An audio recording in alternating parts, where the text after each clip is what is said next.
haber preguntas, pero es mejor escribirlas y luego las leemos para que no se nos junten.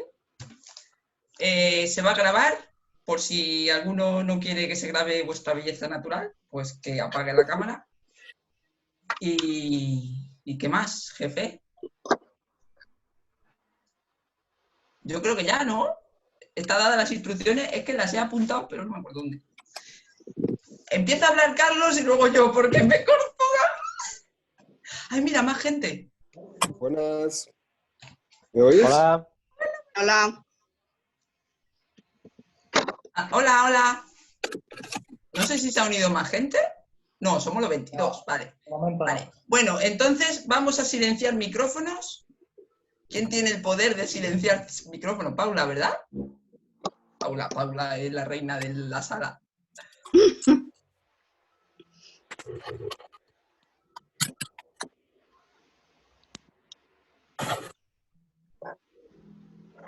Ahora tendréis, Carlos y tú, Ana, que darle a vuestro micrófono para encenderlo, ¿vale? Vale. Claro. Está encendido, ¿verdad? ¿Se me escucha? Ahora tenéis que encender vosotros el vuestro, tanto Carlos como Ana.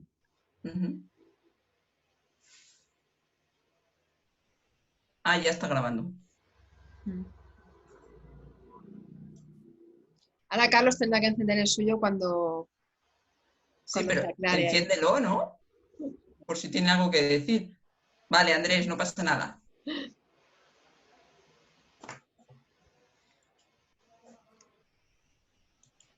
Bueno, ¿hablo ya o qué? Bueno, Carlos no habla. Carlos está silenciado. Ahora ya está. Ahora. Bueno, es para saber, es que hablar sola es como... Bueno, chicos, chicas, bienvenidos. Gracias por estar aquí. Me llena de satisfacción y orgullo. Calla, calla. Bueno, empezamos, ¿eh? Buenas tardes. Gracias por estar aquí acompañándonos en este momento. Todos en algún momento hemos vivido un duelo en primera persona, entonces de lo que se vaya a hablar aquí no va a ser nada nuevo. Por fortuna, por desgracia. ¿Qué os voy a contar yo? A ver, los duelos son momentos de transformación, son cambios bruscos que aparecen en nuestra vida y aunque parezca algo malo, son momentos muy fortalecedores, digamos, o sea, nos hacen muy fuertes. Yo puedo contar mi momento Popeye, que me hizo fuerte, que fue a los 30 años. Bueno, la verdad es que muchos de aquí ya me conocen, pero bueno, yo voy a hablar de mi libro. A los 30 años me quedo en silla de ruedas por un tumor en la médula espinal. Y nada, ahí fue mi momento de inflexión y todo cambió en mi vida, ¿no?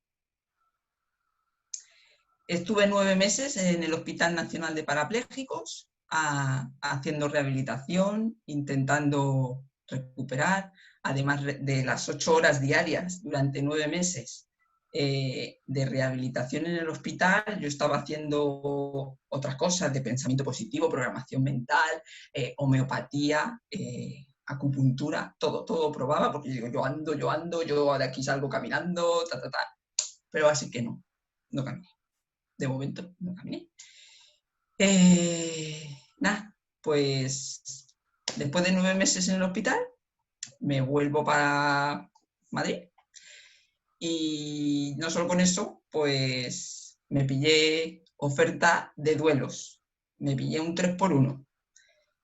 Mi cuerpo no respondía, mi pareja no aceptó la situación y cortó la relación y tuve que dejar de trabajar porque no podía hacer lo que estaba haciendo antes.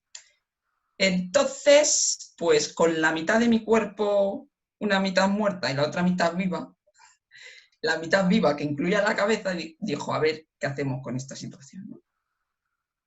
Entonces, como ya muchos me conocéis, pues nada, tuve que dejar de trabajar en donde estaba. Yo era ingeniero industrial, trabajaba con máquinas, pero no podía hacer eso. Entonces me dediqué a aquello que me gustó siempre y no pude hacer, que era cosa de la naturaleza y los animales. Adopté un perro un perro de una protectora, un cruce. Instintivamente lo preparé como perro de asistencia para ayudarme a mí. Vi que era muy bueno. Cuando íbamos por la calle, decidí hacer terapia con él. Íbamos a residencias, a centros de discapacitados. Me enseñó a enseñar a otros perros a ser perros de asistencia para ayudar a otras personas con necesidades especiales. Y se puede decir que la silla de ruedas, ese momento de duelo de vida dura, fue mi momento de transformación, mi momento mariposa. Y lo que yo pensaba que era algo muy malo, porque se me juntó todo, pues me ayudó a ser todo lo que realmente venía a ser. Lo otro fue un ensayo. Mi vida empezó a los 30 años. Entonces, lo que consideramos un duelo como algo malo, en este grupo creo que hay mucha conciencia y ya no consideramos la muerte o los procesos que vamos soltando, porque día a día es un duelo, porque dejamos de ser una parte de nosotros cada día. Pues como somos muy conscientes, sabemos que un duelo es una transformación, ¿no? Entonces, pues eso, mi vida se transformó, siempre trae una enseñanza y a mí la vida... iPad Nacho, ¿podéis por favor silenciar? Pues eso, me puso en la vida unas ruedas para que todo me salga rodado, claro. Y yo, que soy la señora acrósticos, que Carol lo sabe muy bien, mi diapositiva, que no sé por dónde va la de duelo, duelo, que nos viene a enseñar la palabra duelo. ¿Qué enseñanza nos trae? Aquí viene todo el significado de lo que significa un duelo, señoras y señores.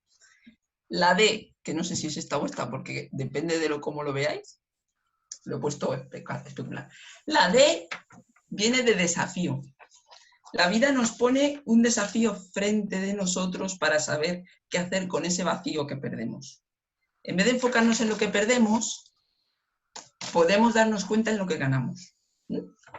Mira, yo no perdí una pareja, gané un perro. No perdí unas piernas, gané unas ruedas, que voy súper rápido. Vosotros lo sabéis, ¿no? Que yo ruedo más que Speedy González.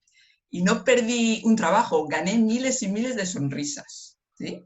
Entonces, es el desafío de decir, sé que pierdo esto, pero puedo ganar mucho más. No de ganar, sino de disfrutar casi, ¿no? La U de utilidad. Al final sí que es una clase de barrios esa o esto, ¿eh? U de utilidad. Hay que preguntarse para qué me está pasando esto. No el por qué que te ponen víctima, sino para qué. ¿Qué me está enseñando esto? Esto no me está sucediendo a mí, está sucediendo para mí. ¿Qué puedo aprender de esto y qué puedo ofrecer de esto, ¿no? Utilidad, siempre hay que usar todo. La E de entrega. Llega un momento que tú puedes luchar contra lo que es y te agotas, porque lo que es impepinable. Entonces, cuando yo ya me cansé de hacer rehabilitación, de probar de todo, dije, me rindo. Y ahí es cuando se abrió mi mundo.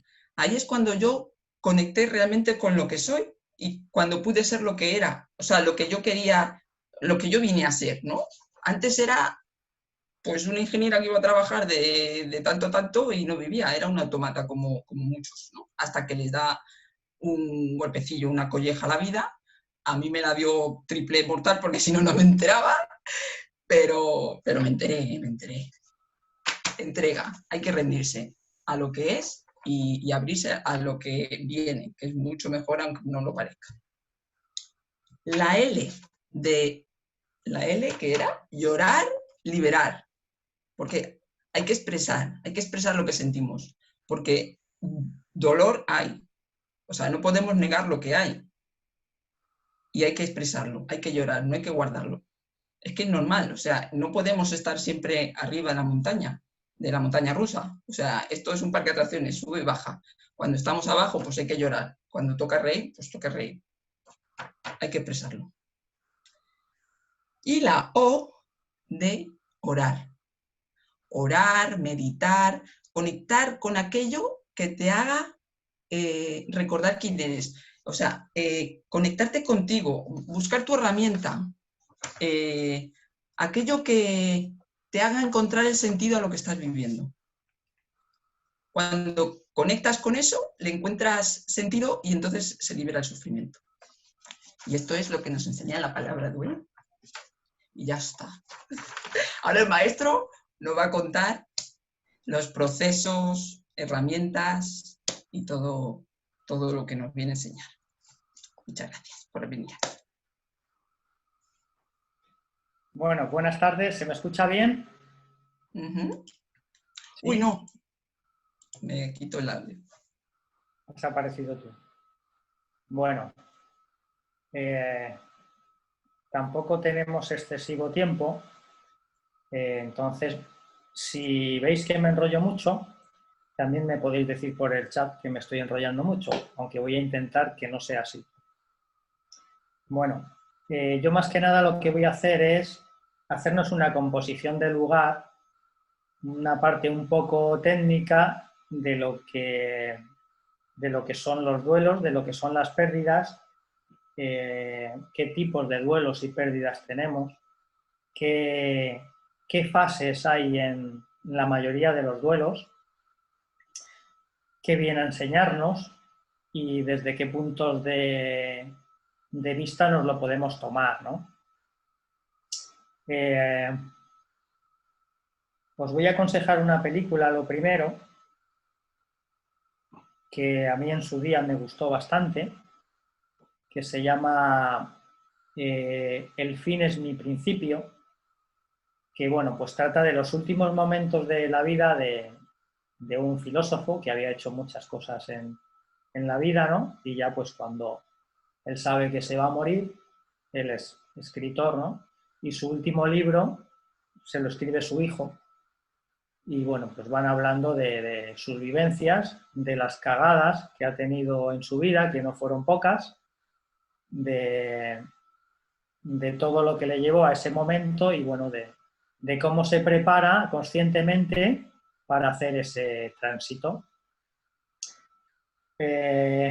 También nos habla en la película de otros tipos de duelo, pero digamos que el duelo más pesado es el que se puede tener de una muerte de una persona muy cercana.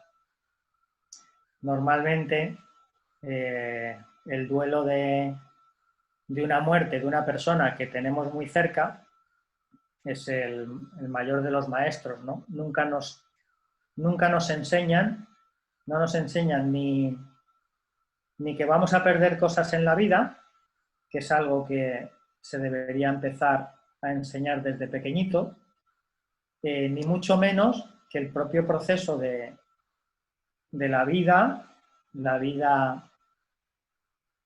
de aquí, lo que venimos a hacer, tiene un principio y tiene un final, ¿no?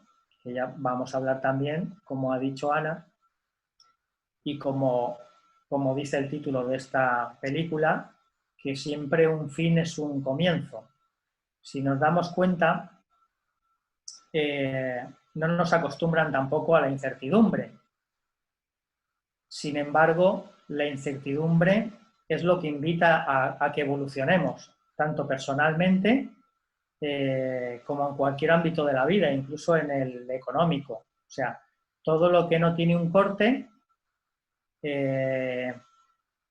es un poco un más de lo mismo. Entonces, si nos acostumbraran desde pequeños, si nosotros empezamos a hablar a nuestros pequeños, a los alumnos, quien se dedica a la docencia, de que la vida es un continuo cambio, que en realidad es eso, o sea, un duelo es un cambio.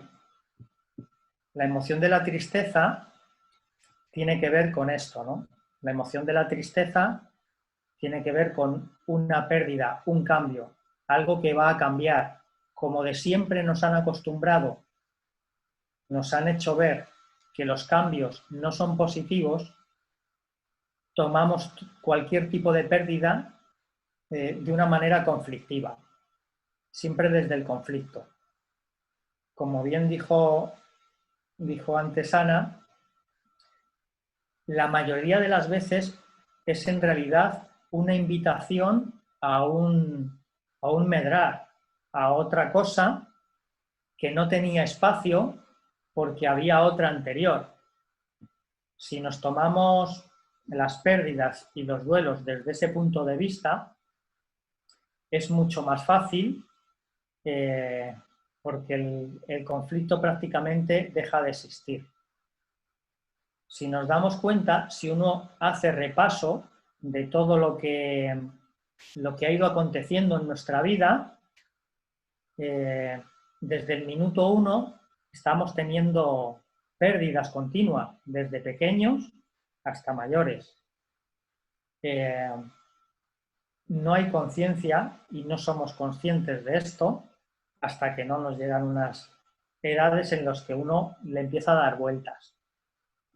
Yo tuve la gran suerte de tener un duelo un poco diferente a los 11 años. Este duelo fue, por lo contrario, a lo que lo tiene la mayoría de la gente. Y es que a los 11 años pues tuve la gran bendición de salvar la vida a un niño. Entonces, desde ese momento yo me empecé a cuestionar la vida. Claro, de repente, de una manera muy sencilla, yo me di cuenta que es muy fácil morir. Esto, pues bueno, no voy a entrar mucho en cómo fue. El caso es que en un parque, pues un niño estuvo a punto de morir. Allí había muchos adultos. Casi todo el mundo pues entró en pánico, no sabían qué hacer. Y yo, pues bueno, con mis 11 añitos, tampoco sé muy bien cómo ni de qué manera. El caso es que supe qué es lo que tenía que hacer, lo hice y salvé la vida a este niño. Claro, todo puede parecer muy chulo, pero para un niño de 11 años, pues de repente yo me empecé a cuestionar que es muy fácil morir. Que un día uno va al parque y se puede terminar de estar y ya está. Entonces, claro, en mi cabecita de 11 años empecé a dar vueltas a eso. Y bueno, pues casi podría decir que hasta la fecha. Luego también tuve una semi-muerte con 19 años que también me hizo verlo desde el otro punto de vista. Yo pues era un flipado de los encierros y de otras cosas de riesgo. El caso es que me pilló un toro en un encierro y casi me mata. Fue algo bastante traumático y me hizo ver las cosas desde el otro punto de vista. Entonces, pues bueno, entre una cosa y la otra, pues luego decidí, un poquito antes también, por una muerte de un primo que murió ahogado, pues yo decidí, cuando terminé mi adolescencia, con 19 años, pues que yo quería dedicarme a salvar la vida a la gente, ya que se me daba bien. Bueno, el caso es que mi vida ha estado muy ligada a la muerte durante muchísimos años, prácticamente hasta los 35 años, tiempo después también. La última vez que hice un rescate, que salvé una vida físicamente, fue con 39 años, en un barranco en Guara, en el Pirineo. El caso es que mi vida siempre ha estado muy ligada y le he dado, ahora menos, por supuesto, desde hace muchos años menos vueltas, pero durante mucho tiempo le di muchas vueltas al tema de la muerte. Y hace poco, pues ahora, en estas fechas, por desgracia, aunque bueno, eso de desgracia, pues cuando avancemos un poco va a sonar un poco atópico, pero es así. Pues mi madre ha tenido la mala suerte, o buena, mala para los que nos quedamos, pues ha tenido la mala suerte de coger el coronavirus y falleció hace 2 meses aproximadamente. Bueno, ya os he puesto un poco en tesitura de mi bagaje con respecto a la muerte. Y de esto vamos a hablar en la última. Las etapas son prácticamente en todos los tipos de duelo, en todas las pérdidas, las etapas son muy similares. A veces son tal y como las voy a decir, que es un poco lo ideal, pero a veces no. A veces nos podemos saltar en alguna, incluso que ya esté hecha. Por ejemplo, en una muerte, dentro de las fases del duelo, muchas veces es crónica de una muerte anunciada, y nunca mejor dicho. O sea, que ya es algo que, si viene de una enfermedad, por ejemplo, o de un accidente, pues ya de alguna manera igual nos podemos ir preparando para lo peor, ¿no? Entonces, hay partes del duelo que ya se pueden ir haciendo antes de que suceda lo que va a suceder. Bueno, pues podemos tener cualquier tipo de pérdida requiere un duelo, en mayor o menor medida, pero todos requieren un duelo. Si se hace bien, podemos llegar a trascender, que es en realidad a lo que venimos aquí y lo que viene a enseñarnos, ¿vale? A ser mejores personas y a vivir lo que tenemos que vivir aquí con la mayor paz posible, ¿no? Entonces, bueno, pues tenemos desde los duelos por una pérdida de trabajo, los duelos por la pérdida de una amistad, los duelos por la pérdida de nuestro lugar, nuestro rol en la sociedad, ¿vale? Tenemos los duelos por un cambio de vivienda. ¿Quién no ha tenido un cambio de vivienda? O 2, o 3, o más. Cambios de vivienda por cambios de trabajo. A veces se nos juntan algunos duelos, porque bueno, pues si por ejemplo económicamente uno se queda en paro, pues igual consigue el trabajo en otro lugar que le implica un cambio de casa e incluso un cambio de amistades, etcétera. Hay veces que los palos vienen como muy juntos y son varios duelos en uno. Este sería uno de los casos, ¿no? Que puede ser, podríamos llamar a esto un duelo por etapa de vida. O sea, se cierra una etapa de nuestra vida que engloba varias cosas y hay que trabajarlo a todos esos niveles, ¿no? Y luego pues estarían los dos grandes duelos, que son el de la ruptura de pareja y el duelo por una muerte, ¿vale? Esos serían los dos grandes, que es quizás donde más aprendamos. El resto de los duelos los vivimos como bagaje de vida, en realidad. Y los que, digamos, nos duelen muchísimo, que es una parte del duelo, el dolor, pues son tanto las rupturas de pareja como la muerte. Como casi todos sois bastantes conscientes, os sonará bastante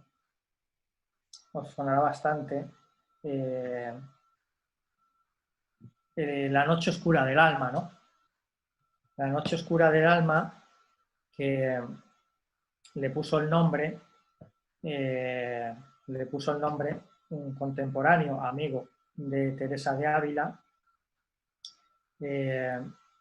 Es un poema que nos habla de la necesidad de morir para renacer. Un poco lo que hablaba Ana en su proceso de volver a nacer a los 30 años, ¿no? Y no es real, pero sí es real, porque en la mayoría de las ocasiones donde nos queremos negar a algo, a un salto evolutivo, por así decirlo, pues digamos que, por decirlo en tono guasón, viene Pepe con las rebajas, o viene sabe Dios quién, lo repito, sabe Dios quién, y nos pone en nuestro sitio de alguna manera, a modo de una enfermedad, a modo de una ruptura de pareja, a modo de lo que sea. Cuando no atendemos muchas veces a lo que tenemos que ir trascendiendo, a los deberes que tenemos, pues la vida nos dice, ah, sí, ¿no haces caso? Pues toma, aquí tienes esto. Y ahora vas a tener que aprender. Muchas veces, claro, a través del sufrimiento. Bueno, para no enrollarme voy a hablar un poco de estas fases, ¿no? Las fases del duelo. Las fases, como os digo, son las que son. Hay mucho escrito sobre esto y pocos nos salimos. Yo sí que nos salgo, me salgo un poco y añado una que para mí es fundamental, ¿no? La primera fase sería la denegación, donde, bueno, nosotros tenemos una pérdida del tipo que sea y lo primero que hacemos es negarlo, ¿no? No nos hacemos a la idea o no nos queremos hacer a la idea. Sin embargo, en la mayoría de las ocasiones es algo de sí o no. Yo no soy muy amigo en nada del sí o no. Entre el sí y el no, el 0, el 1, el blanco, el negro, arriba, abajo, hay muchas cosas, pero en la mayoría de los duelos es de sí o no. O sea, si alguien se muere, punto pelota. No hay más. Si tenemos una ruptura de pareja, pues hay una ruptura. Es que no hay más. No hay un poquito. Una de las cosas, por ejemplo, que no solemos hacer demasiado bien, aunque forma parte del proceso de cada cual, en las rupturas de pareja, es dilatar los tiempos. Y muchas veces, pues bueno, tenemos una ruptura de pareja que nos puede durar 1 año, 2 años, 3 años, porque seguimos teniendo mucho contacto e incluso, en este caso, ese contacto puede llegar a ser físico y podemos estar X tiempo, 1 año, 2 años, unos meses, donde incluso tenemos un contacto físico. Ya hay una decisión de romper esa relación de pareja, pero se sigue quedando. E incluso en los últimos tiempos llega a seguir habiendo convivencia, por lo cual uno de los grandes problemas que tenemos en muchos duelos es que no generamos el espacio. Los duelos son para eso, para generar un espacio nuevo y poder tener una vida mejor, más acorde a lo que queremos, ¿no?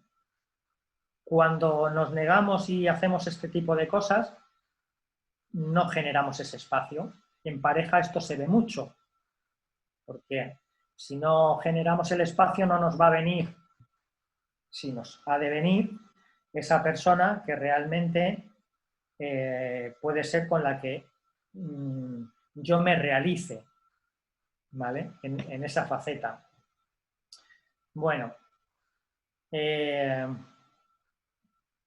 después iríamos a la parte del enfado, de la ira, donde yo pues, me puedo enfadar con el mundo, me puedo enfadar conmigo mismo, porque no hice ciertas cosas, me puedo enfadar incluso si es en una ruptura de pareja con la otra persona, eso es muy común, o sea, me enfado muchísimo, ya sea yo el que deje a la otra persona, ya sea la otra persona la que me deja a mí, e incluso siendo de mutuo acuerdo. O sea, es muy difícil y no es malo, no es algo malo, ¿vale? Si lo hacemos de una manera que no hay violencia, ni verbal, por supuesto, ni física, ¿vale? La ira es necesaria, ese momento de enfado es necesario, pero reconocerlo como lo que es.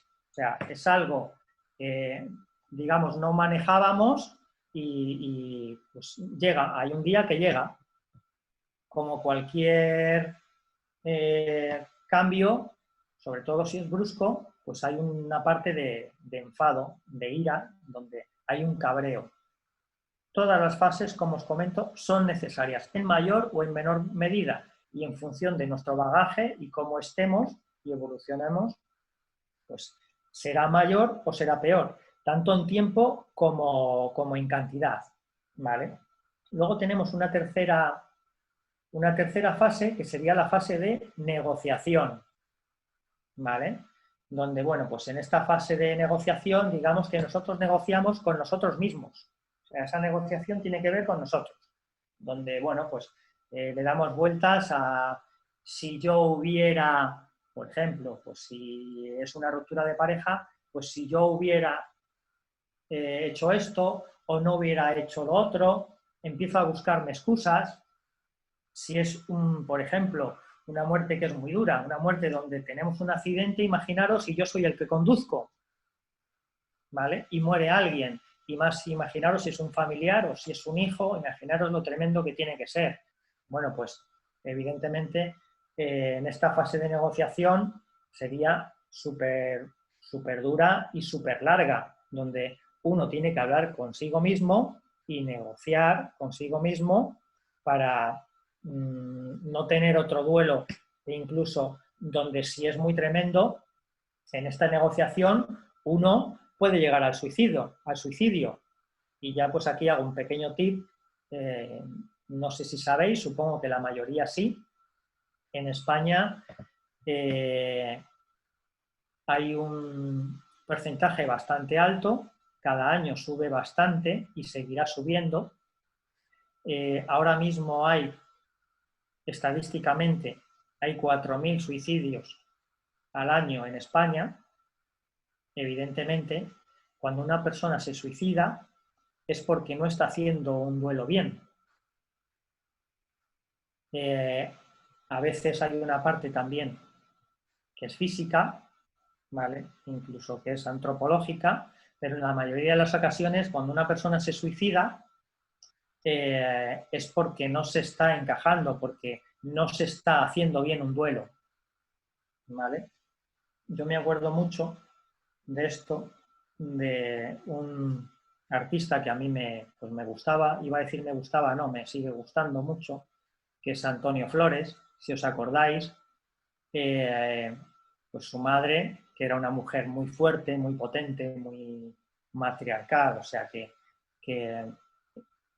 en su casa, digamos que lo manejaba todo, pues en una semana, poco más, no me acuerdo bien el tiempo, pero fueron días.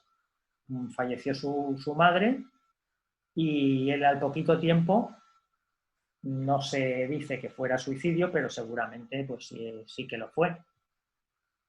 Y esto pasa, o sea, ¿cuántas veces sucede que una persona se suicida porque no encaja bien un cambio de este tipo? Bueno, pues como os digo, es algo que ahora mismo hay 4.000 estadísticamente, pero se calcula que hay otros 1.000 que no están constatados como suicidio, pero que deben ser suicidios. Y cada vez hay más.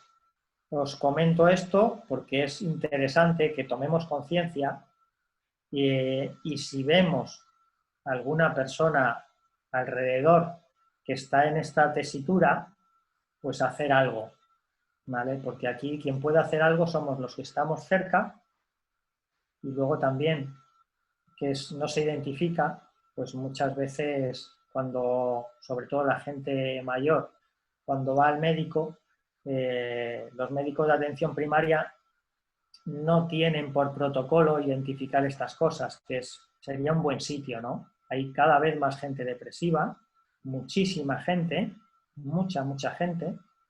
Se calcula que en España, para el 2025, que no queda tanto, habrá entre un 20 y un 24% de personas que en algún momento de su vida les diagnostiquen depresión, diagnosticada, ojo. En Estados Unidos ya es un 25%, en Francia ya es un 24%, ojo con estos datos.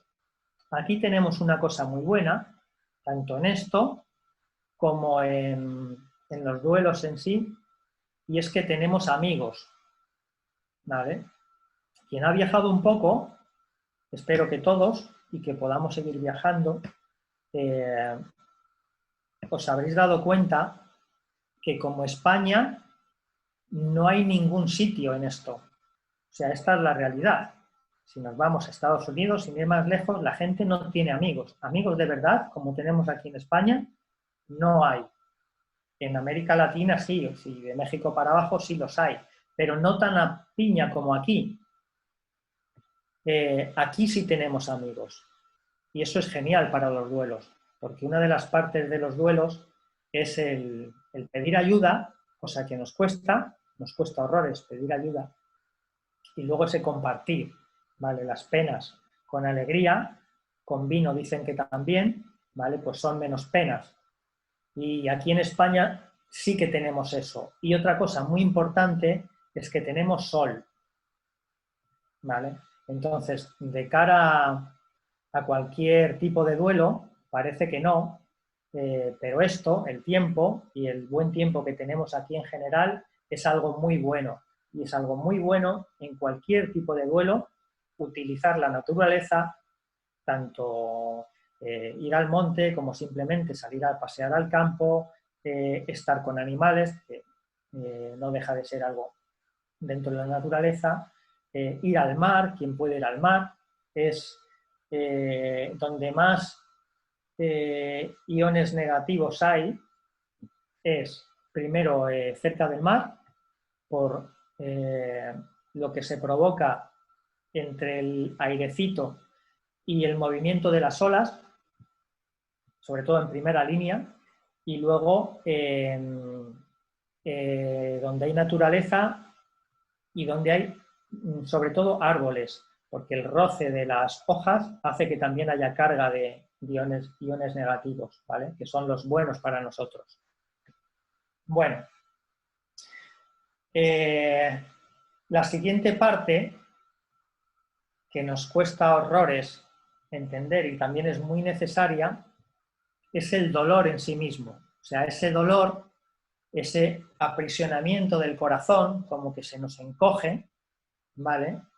Que nos viene ligado a la tristeza y puede derivar en una depresión. Siempre deriva en una depresión. A veces puede durar pocos días, a veces puede durar meses y años. Y ya iríamos ahí digamos, a un duelo patológico, que hay mucha gente. Si os dais cuenta, yo recuerdo una conferencia que hablaba sobre esto. Hay muchísima gente, sobre todo gente de otras generaciones, donde se le mueren hijos, que debe ser lo peor de lo peor, pues donde en el momento, digamos, que se muere un hijo, esa persona, normalmente mujer, porque sois las mujeres mucho más sentimentales, es como morir en ese momento, ¿no? Es como no merecerme vivir. O sea, si a partir de ese momento que yo tengo una muerte tan cercana de un hijo, no me permito el hacer mi vida, ¿vale? Ojo con esto, porque esto nos lleva a lo que llamaríamos un duelo patológico y ya sería crónico, o sea, para siempre, y no me lo permito. Esto nos puede durar años y años, porque evidentemente corto ese proceso que tengo que hacer para limpiar y trascender lo que tenga que trascender. Pongo ejemplos, a todos nos sucede. Tenemos una muerte de un familiar, de alguien muy allegado, e incluso de un animal también, y revivimos, ¿vale?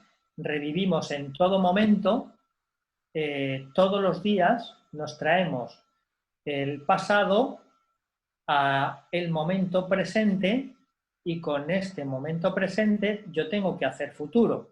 Entonces, claro, si yo me traigo la muerte de mi hijo, que fue anteriormente, la revivo porque me la traigo al presente, simplemente pensando, visualizando, con decenas de fotos, por ejemplo, dejando la habitación tal y como mi hijo la tenía, y cada vez que entro estoy reviviendo eso, ¿no? Pues lo que estoy consiguiendo con eso es no hacer un futuro, o sea, no hacer mi vida, porque traigo de ese pasado a mi presente, lo pienso, lo visualizo, lo revivo, y esto lo que está haciendo es que me mata el futuro en cada momento presente, o sea, cada día. ¿Cuánta gente estamos así?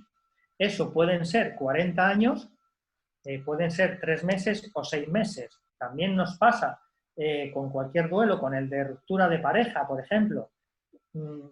Traemos continuamente, hemos tenido una ruptura de pareja, pero seguimos mirando su estado de WhatsApp, o estamos mirando si está en línea, o estamos mirando su Facebook, o estamos mirando las fotos.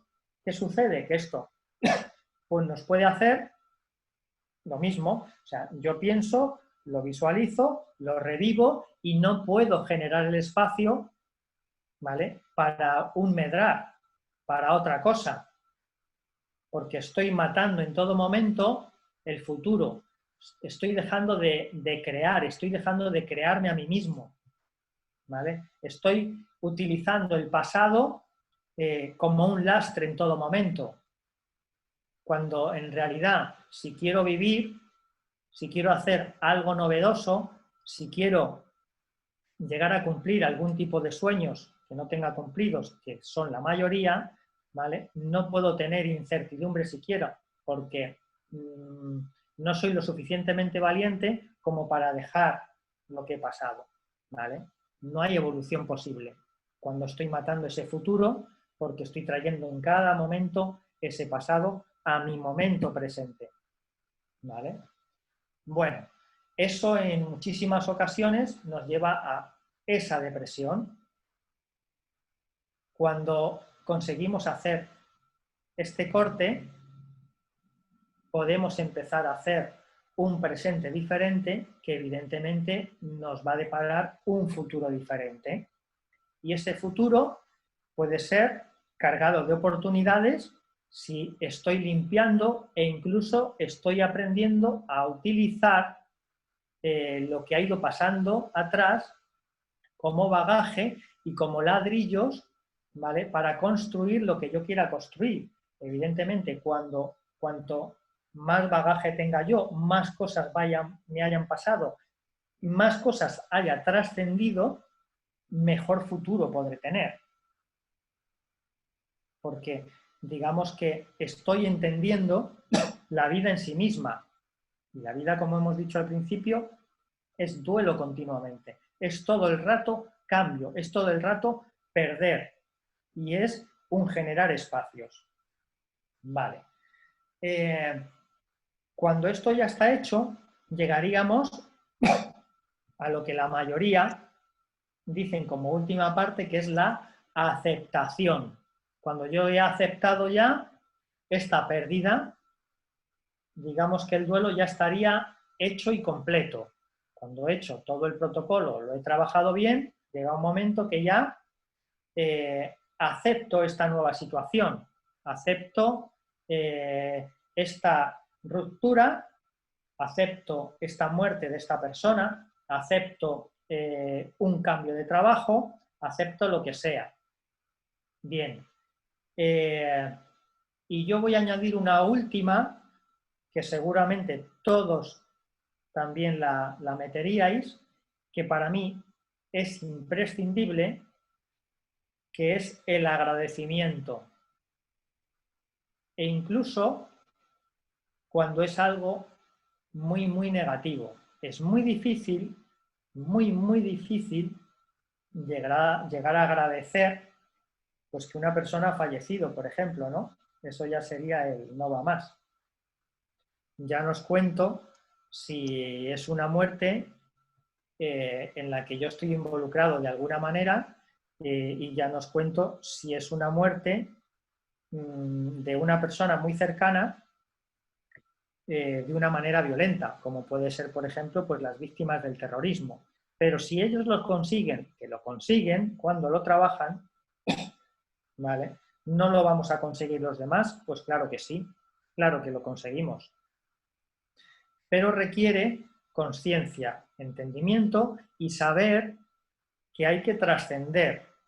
Aquí venimos a trascender, no venimos a aprender, como muchas veces hablamos. O sea, venimos a trascender cosas. Cuando las trascendemos es cuando están realmente integradas. Entonces, esos aprendizajes que tenemos o similares no nos vendrán. Esto se ve muy bien en una ruptura de pareja. Si nosotros tenemos X cosas que aprender de la convivencia, del amor, etcétera, si generamos el espacio, nos vendrá la persona con la que vamos a tener esa paz que no solemos tener cuando no hemos trabajado, ¿no? ¿Quién no ha tenido rupturas de pareja y luego nos ha venido otra pareja, si no igual, muy, muy parecida? Pues nos ha pasado a todos. Esto es así. ¿Por qué?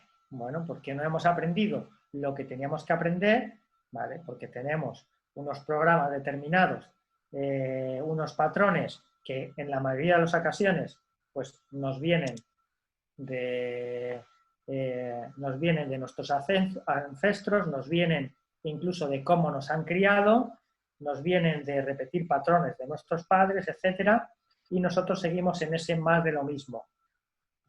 Cuando trascendemos ciertas cosas, pues nos viene algo mejor, nos viene algo más acorde, digamos, a lo que queremos y más acorde a cómo estemos nosotros en cada momento. ¿Vale? Bueno, entonces para mí esta última es casi la más importante, ¿no? Después de esa aceptación, que ojo, y hago un inciso, esta aceptación no es resignación, es muy diferente la resignación a la aceptación, porque la aceptación implica que hay un entendimiento, la otra no. Y, como os digo, ya sería el no va más, el llegar a agradecer, porque cuando yo llego a agradecer que me haya dejado esta pareja, por ejemplo, esto es muy fácil, si yo consigo tener una pareja genial, o sea, realmente lo que uno quiere, lo que has estado anhelando, muchas veces ha sido gracias a que otra persona me haya dejado o que yo haya dejado a la otra persona, y muchas veces de mala manera, porque la vida, pues bueno, como lo que decía antes, no atendemos a ciertas cosas. ¿Cuántas veces nos ha pasado que yo he estado viendo cosas, no quiero estar con la pareja que quiero estar, realmente no es la pareja con la que yo quiero estar, pero por diferentes cosas, situación económica, situación social, por los hijos, pues bueno, no tenemos esa separación, ¿vale? Y cuántas veces nos pasa que como no he atendido yo eso que me está diciendo mi corazón, pues de mala manera, igual es esa otra persona la que me deja, y me deja de una manera que me hiere mucho y me va a hacer sufrir. Entonces, pues bueno, a través de eso voy a tener más sufrimiento seguramente del que hubiera tenido si yo hubiera hecho caso a lo que tenía que hacer caso. Bueno, sobre todo quiero que os quedéis mucho con que si uno hace, cuando tiene cualquier ruptura, cualquier duelo, si uno hace los pasos de una manera consciente, es mucho más fácil salir adelante que cuando no lo hacemos de una manera consciente, que es normalmente lo que hemos venido haciendo siempre, hacer ese proceso de duelo, pero sin reconocer estas fases y sin trabajarlas conscientemente. Esto es una de las cosas que yo hago en mi trabajo de coaching, y sobre todo en la parte de tanatología, ¿no? Que es ese entendimiento de cuando una persona se va y estaba muy cerca de nosotros. ¿Vale? Bueno, no os voy a dar muchos recursos porque los recursos son muy personales, ¿no? Pero sí que os voy a dar algunos tips para que tomemos conciencia de qué se puede hacer, aparte de reconocer que es un proceso que tiene unas fases, que hay que reconocerlas y que hay que trabajarlas, ¿vale? Y sobre todo a modo de preguntas. No hay nada mejor que el aprender a preguntarnos cosas y de una manera responsable y de una manera calmada ser capaz de respondernos. Y ahí sí que en las respuestas cada uno tiene las suyas y muchas veces en esa autoindagación de querernos responder a las cosas es donde viene un mayor crecimiento y una mayor evolución de cada uno, ¿vale? Sobre todo en los duelos que son así más fuertes, en todo nos vale, pero en los que son más fuertes, la primera gran pregunta, ¿vale? Sería, ¿qué quiero el resto de mi vida? Imaginaros ese duelo donde me ha dejado mi pareja, o donde ha fallecido mi pareja, o donde ha fallecido un hijo, o donde he perdido mi puesto de trabajo, donde llevaba 20 años, ¿vale? Y de repente pues me veo ahí con ese corte. Pues la primera gran pregunta sería, ¿qué quiero el resto de mi vida? ¿Cuántas veces nos ha pasado que con 30 años, por ejemplo, como le pudo pasar a Ana, pues tienes esa gran ruptura donde evidentemente todo va a cambiar y uno pues tiene que tomar ciertas decisiones, ¿no? Entonces, para mí la primera gran pregunta sería, que por supuesto no se responde en 2 minutos, que es lo que muchas veces queremos hacer. No solamente en las preguntas queremos respondernos rápido, sino queremos que nos respondan otros. Por ejemplo, cuando uno va al médico, cuando uno va al psicólogo, sería genial ir a un sitio a hacer una pregunta del tipo que sea, que alguien nos responda y ya está. Pero es que la cosa no funciona así. O sea, uno tiene que llegar por sí mismo donde tiene que llegar, porque si no, no hay trascendencia, no hay aprendizaje. Bueno, entonces la primera gran pregunta es, ¿qué quiero el resto de mi vida? Y en todos los ámbitos. Cuanto más amplia sea la pregunta, pues mejor. Y en las respuestas, no la respuesta, si yo tengo la suficiente templanza como para responderme de una manera fehaciente, tranquilo, y si es posible por escrito y sin prisa, pues seguramente me vengan cosas y me venga ese entendimiento que me lleve a un estar mejor. La segunda gran pregunta podría ser, ¿qué puedo hacer? ¿Vale? Muchas veces, ¿qué es lo que sucede? Pues que uno no, o sea, en ese bloqueo no sabemos qué podemos hacer, ¿vale? Tenemos un tiempo de bloqueo que también hay que vivirlo, no se trata de vivir un duelo, de vivir una pérdida y desde ese minuto 1 ya empezar a hacer cosas. No corresponde a esto, pero sí que hay maneras cuando uno ha trabajado en sí mismo de una manera proactiva porque tiene cosas valoradas. Y si tiene cosas valoradas, pues cuando te llega ese momento de ruptura, ¿vale? Te cuesta menos salir porque tienes una cierta idea de qué es lo que puedes o no puedes hacer, ¿vale? Esto, cuando mejor se ve, es cuando ya hemos tenido un modelo de ruptura del tipo que sea, y ya tenemos ese bagaje. Cuando nos vuelve a pasar algo igual o similar, pues ¿qué pasa? Nuestra cabecita nos dice, esto ya lo has pasado tú, ¿vale? ¿Qué hiciste? Pues esto y esto, ¿te funcionó? Sí, ¿vale? Pues vamos a hacer algo similar. ¿Vale? Eso es ser proactivo. Cuando ya está hecho, cuando ya se ha vivido algo similar, pues podemos tirar de ello. Bueno, entonces esa segunda gran pregunta sería, ¿qué puedo hacer? ¿Y ahora qué?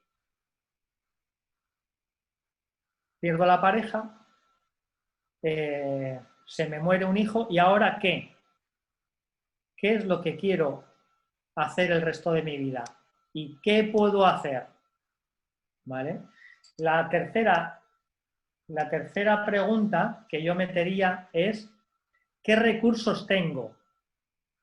¿Vale? Para eso que yo tengo que hacer, para que mi vida sea como quiero que sea, ¿qué recursos tengo? Pues tanto recursos económicos, recursos como persona, gente alrededor, 1000 cosas. O sea, ¿qué recursos tengo en todos los ámbitos? ¿Vale? Y en base a esos recursos que yo pueda tener, pues bueno, de alguna manera trazarme un plan de acción, digámoslo así.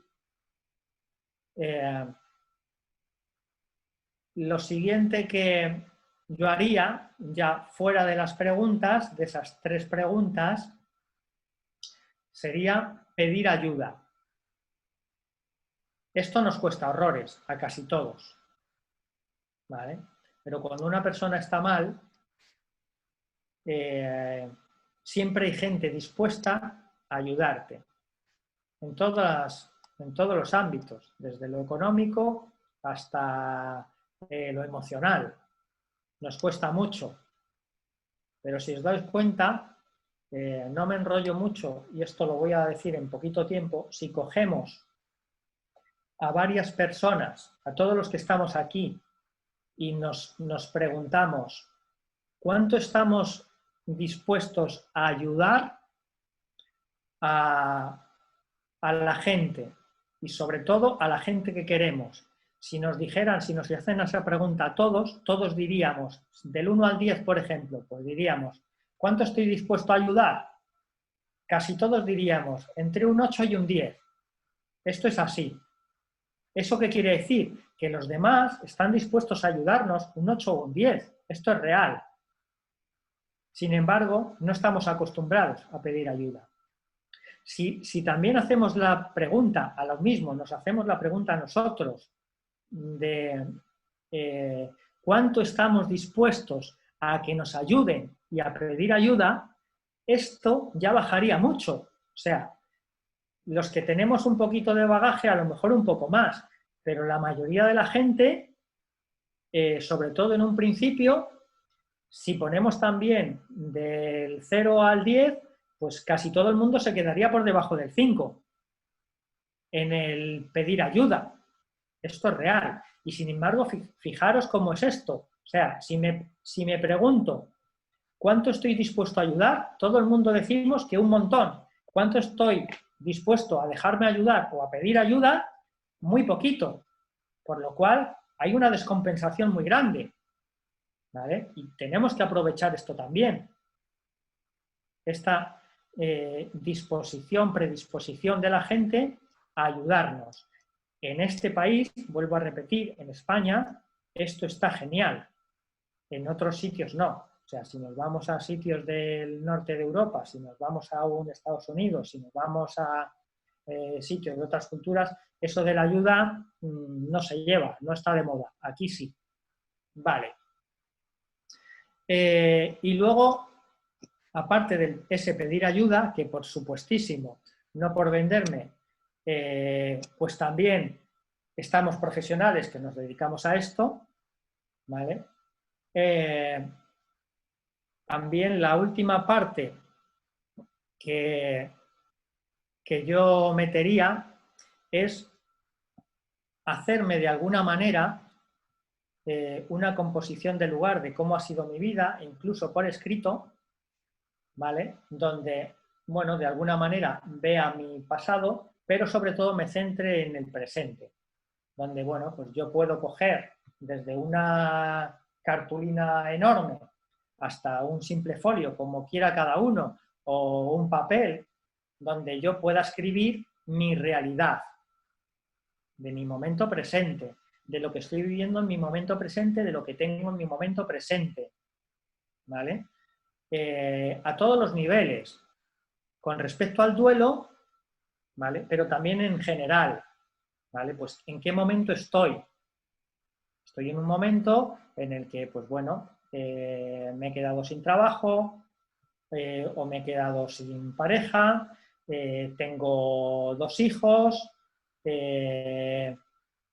tengo una custodia X, tengo una casa o tengo tal, o sea, ¿qué hay en mi momento presente? ¿Qué cosas tengo? Tanto en lo material como en lo emocional, ¿vale? Yo estoy aquí, ¿vale? Por ejemplo, yo estoy en este momento aquí y me pongo mi realidad lo más neutra posible, me hago un listado como yo quiera, ¿vale?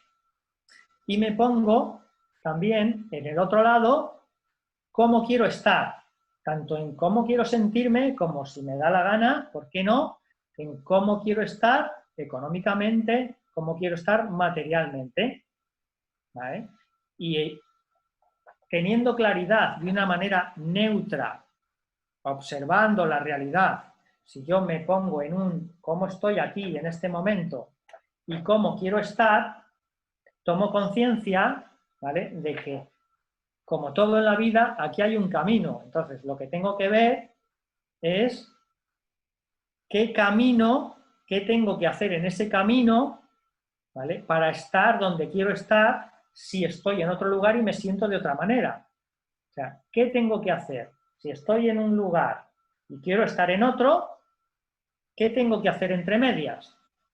Bueno, pues un poco a través de esas preguntas que os he dicho, ¿vale? Imaginaros, estamos aquí, ¿vale? Pero yo quiero estar aquí,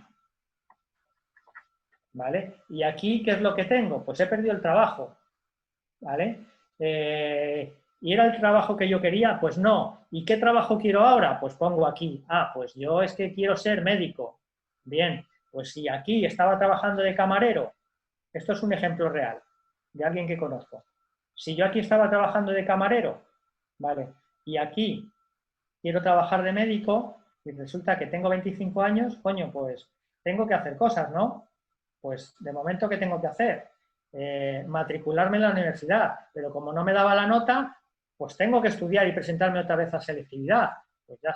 Entonces, voy escribiendo las cosas que tengo que hacer. Imaginaros simplemente que yo estoy aquí, ¿vale?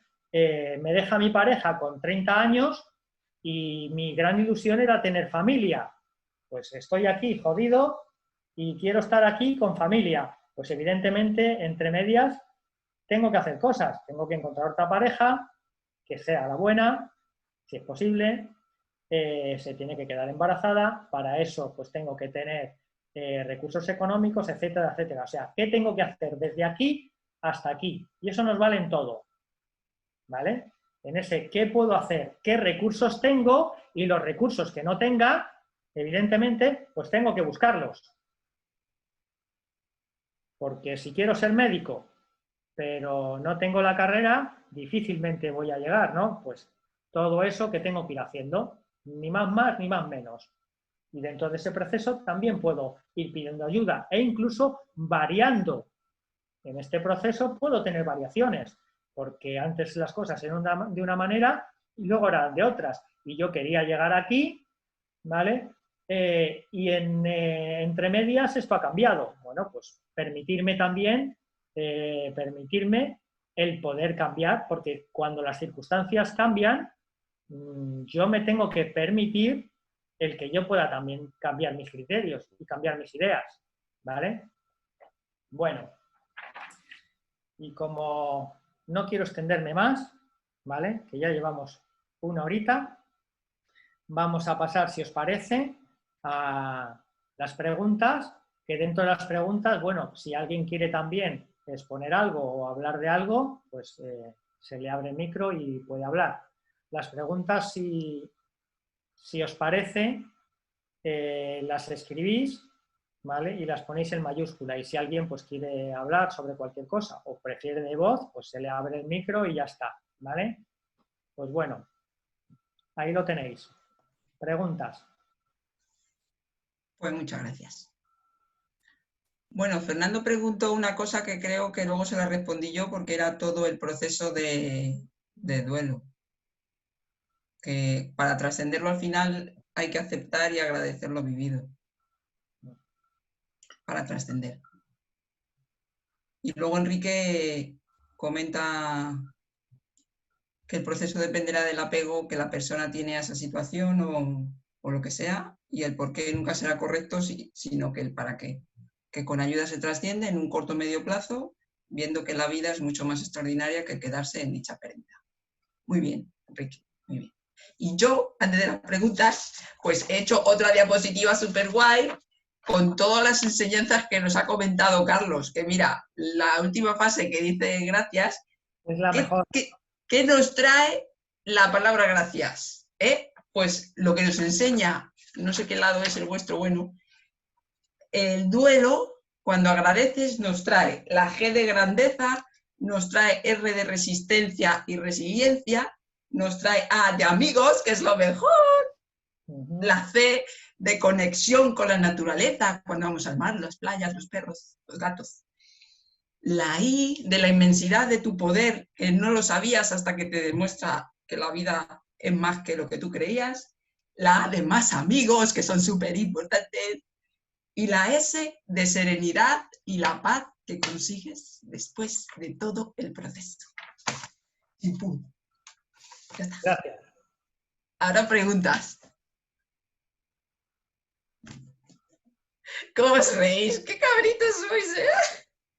Me alegro. Gracias por vuestra sonrisa.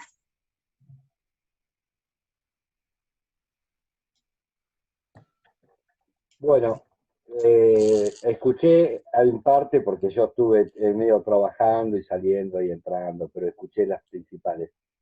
Creo que todo esto requiere de un acompañamiento. O sea, en eso de pedir ayuda, habría que aconsejar a esa persona como amigo realmente que vaya con un profesional para que lo acompañe en este proceso, porque es un proceso que si fuera fácil no habría problema. O sea, si la persona tiene todas esas condiciones, no habría problema. ¿Hola? ¿Me están escuchando? Sí, sí, sí. Ah, bueno. Sí, Entonces, pero sí. Realmente si uno le cuesta todo esto, es que la persona en sí no lo está viendo o no tiene los recursos en ese momento para poder superarlo. Si no, no sería problema. Si lo tiene ya de por sí esa persona, no necesitaría ayuda alguna, porque lo haría con un proceso natural. Claro, depende del nivel de evolución de la persona, va a necesitar más ayuda o no. Sí, exacto. Porque sí, los pasos son claros y estoy de acuerdo con Carlos. El tema es que cada uno tiene un mundo diferente, tanto sea de experiencias, y muchas veces el no conocer que el desapego no es un desamor. Muchas personas piensan que el hecho del apego significa amor. Entonces, cuanto más recuerdos guardo de esa persona, es como que siento que la quiero más o demuestro cómo la quiero a esa persona. Entonces, todo eso que me hace apegarme a ella hace que me cueste vivir una realidad sin esa persona o sin esa situación que tuve de pérdida.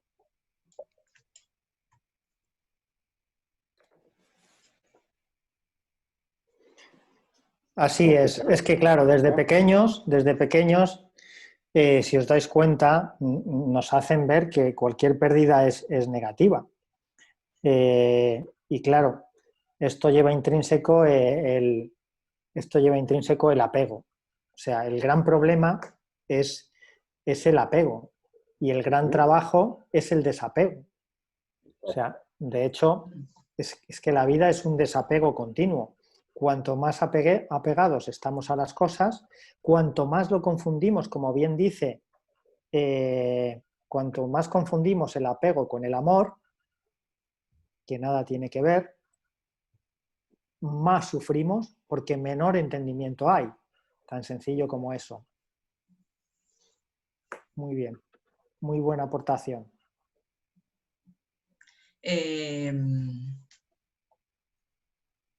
Carmen pregunta, ¿dónde está? Que no vi la pregunta, que ya la he perdido. ¿Cómo ayudar a alguien que se ha quedado bloqueado en el dolor? ¿Cómo le ayudas a salir a una persona que está bloqueada en el dolor? Vale. A ver, uno no se queda bloqueado en el dolor, ¿vale? Esto sería, como os dije antes, que bueno, es largo, porque ya entraríamos incluso en, bueno, entraríamos en algo muy profundo, en una depresión profunda.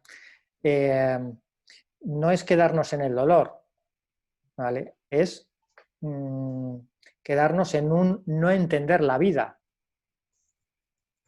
¿vale? Cuando estamos hablando de esto, quiero suponer que es fundamentalmente por una ruptura de pareja o por una muerte, ¿no? ¿Vale? Entonces, sencillamente lo que está sucediendo es que no estamos entendiendo la vida, no estamos sabiendo leer la vida. Desde ese punto, ¿vale?, podemos empezar a entender que la vida es otra cosa. Cuando nos quedamos en el dolor, muchas veces es por elección, ¿vale? Porque necesitamos que otras personas nos quieran. Esto pasa casi siempre así. E incluso cuando estamos en soledad, ojo, es por una falta de amor. Y esto fundamentalmente es por falta de amor propio. Entonces, ¿qué es lo que hay que trabajar cuando se está aquí en este bloqueo? El amor propio. El trabajo es interior y de amor propio, donde lo importante, lo primero y primordial es uno mismo, y a partir de eso todo lo demás. Pero la gran carencia sería una falta muy grande de amor propio. ¿Vale?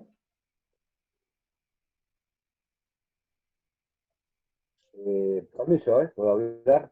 Quedó muy claro sobre todo esta parte, Carlos. Superar. ¿Me escuchás? Sí. Muy bien.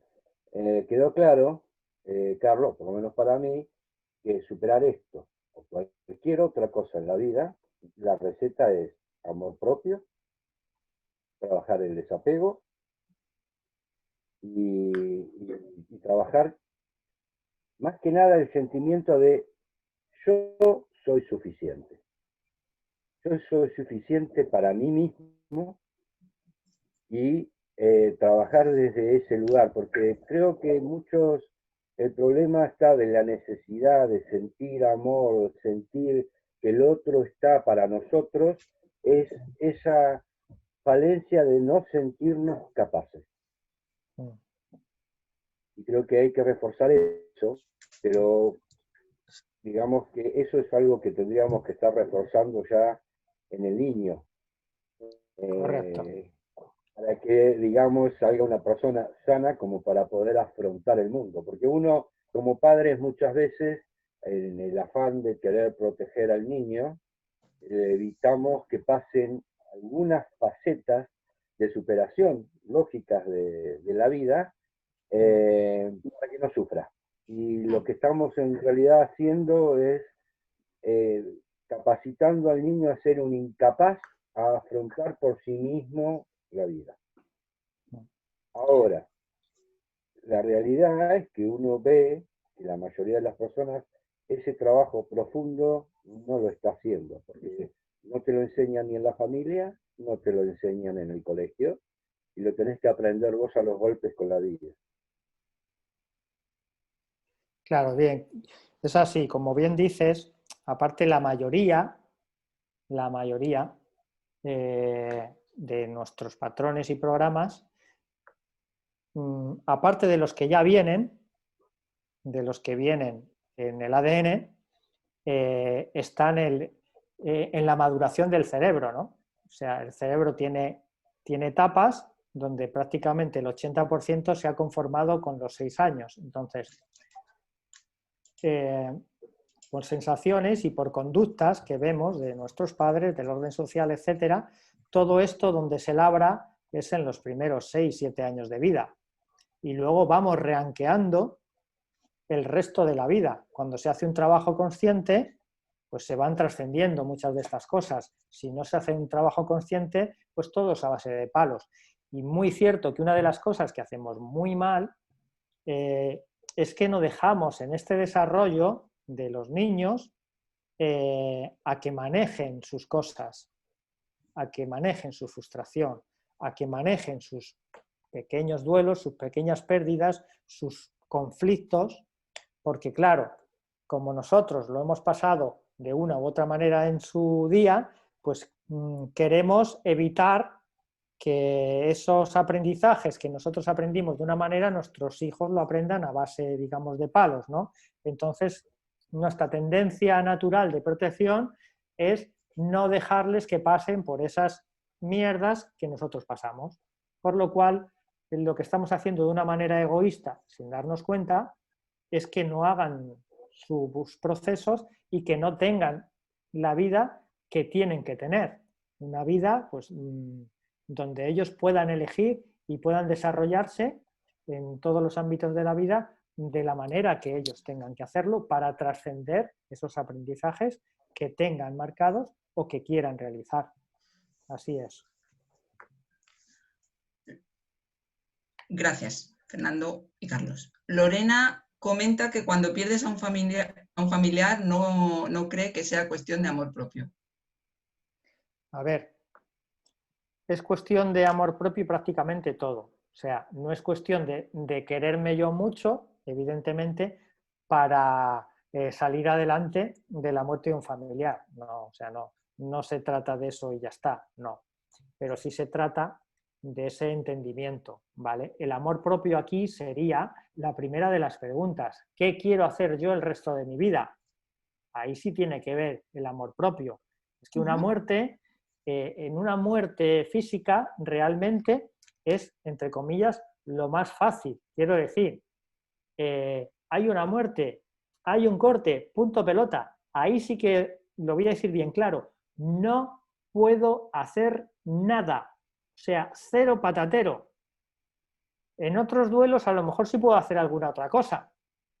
Pero en una muerte, yo, que dependa de mí, cero patatero, nada. Entonces, sí que hay un ejercicio de amor propio. No quiere decir esto que todo sea amor propio, claro que no.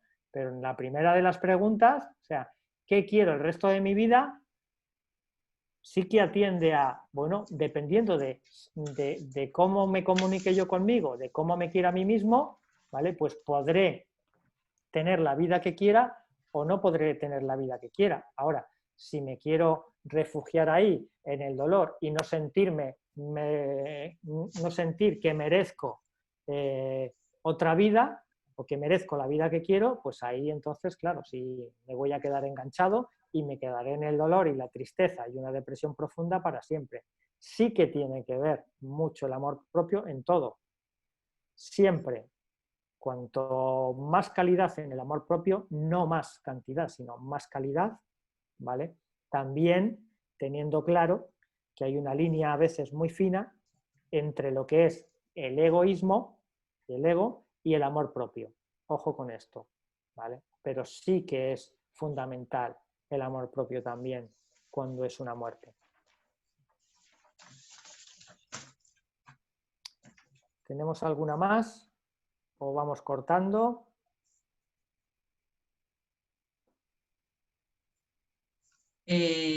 Huawei pregunta ¿cómo puede salir y trascender el dolor físico? Felipe, Felipe. Ah, Felipe, por haberme dicho que eras tú. Madre mía, ahí podríamos tener otra y más larga. Yo que he tratado durante mi vida a mucha gente con fibromialgia, que es el dolor físico, e incluso gente con alodinia. Sí, es que Felipe también es un rodante, tiene dolores neuropáticos. Sí, y esos son muy... Es algo, sí, es realmente es complejo. O sea, ¿cómo decir esto? Evidentemente es que entraríamos en muchas cosas. ¿Por qué? A ver, cuando aquí entraríamos, lo voy a decir muy rápido para no enrollarme, entraríamos en el equilibrio del sistema simpático y el sistema parasimpático, ¿vale? Cuando entramos en la rueda del dolor físico, el sistema parasimpático no funciona bien. O sea, tenemos miles de millones de receptores del dolor por todo el cuerpo, ¿vale? Entonces, cuando tenemos eso muy despierto, nos duelen las cosas, e incluso lo que a una persona le tendría que doler poco, a mí me duele mucho. Entonces, ¿cuál es la mejor manera? No me voy a enrollar. Hay que equilibrar el sistema simpático y el parasimpático. ¿Cómo? Necesitaría 2 horas por lo menos, ¿vale? Siguiente, Y la meterme siguiente mucho, charla, ¿eh?